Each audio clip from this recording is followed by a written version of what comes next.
I want you to look at this video. People with loved ones buried here in this cemetery say it's being turned into an island that they don't feel like they can get to. That's because there's a quarry being dug pretty much around it, and they want 21 Investigates to help. Nearly 200 years ago, John Twible buried his grandson on grounds now known as the North Twible Cemetery. The first recorded burial was a grandson, an infant. Don Maddox has ancestors buried here. And over here is my fourth great-grandfather on the Maddox side. This place means a lot to her, so when she drove in months ago, her heart broke. I wanted to cry at what I saw. She says the cemetery was a lot harder to get to. She was greeted by no trespassing signs, and just over the edge, she saw this. What are they doing? Are they going to end up wiping out all of the trees around the cemetery and just leave it as this island in the middle of this giant crater that no one can get to? A company called Irving Materials, or IMI, is mining for limestone and other materials. This is recently busted. Maddox believes the blasts at the quarry are damaging these ancient headstones. This is in 3 pieces now instead of 2. This was up here. Plus, when I first met her in June, she says family members had to call IMI to get permission to visit.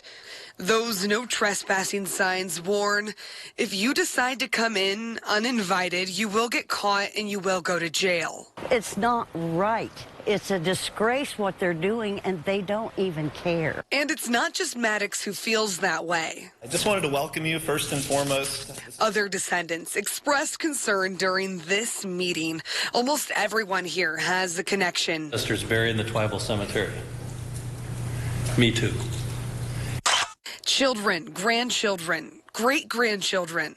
It goes on and on. I gathered these photos to show just how many people are connected. Family members who want change. After this, I began to look into Indiana law. Here's what I found. This code says you cannot disturb the ground within 100 feet of a cemetery. But the Indiana Department of Natural Resources sent a letter to IMI saying ground disturbance had already occurred. In one case, as close as 54 feet. You can see it right here. But the DNR calls it a misunderstanding. The agency didn't take legal action against the company.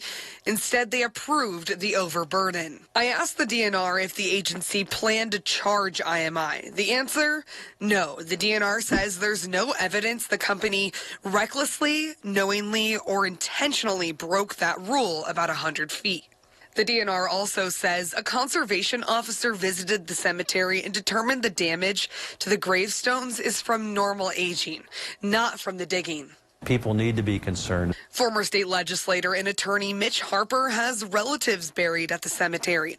He's been focused on making sure people have access. But there's a problem. But it's become kind of clear that through various property purchases, the fact that the cemetery was there should have been noted on any purported deeds of transfer, and were not. Harper says he's been working with IMI to transfer the deed to Harrison Township. He says that would make it easier for them to build a public access road. People have a right to visit the graves of their ancestors, and really that's what's at play here. Do you feel like you have an obligation to protect it? Most definitely. The day I first met Dawn Maddox, I asked her what she wanted to come out of sharing her story with 21 Investigates. I just want the cemetery back under the township's ownership. I want access to and from the cemetery. Maddox says since 21 Investigates began looking into the cemetery, those no trespassing signs threatening jail time are gone. And when she calls IMI now, she says they're telling her she doesn't need permission to visit. Progress toward preserving and accessing what she says is quickly becoming a cemetery surrounded. Go back 200 years. Go back to the Revolutionary War. People had a hard time getting here, and cemeteries are really important. I have called and emailed officials at Irving Materials. I heard back from the attorney representing them.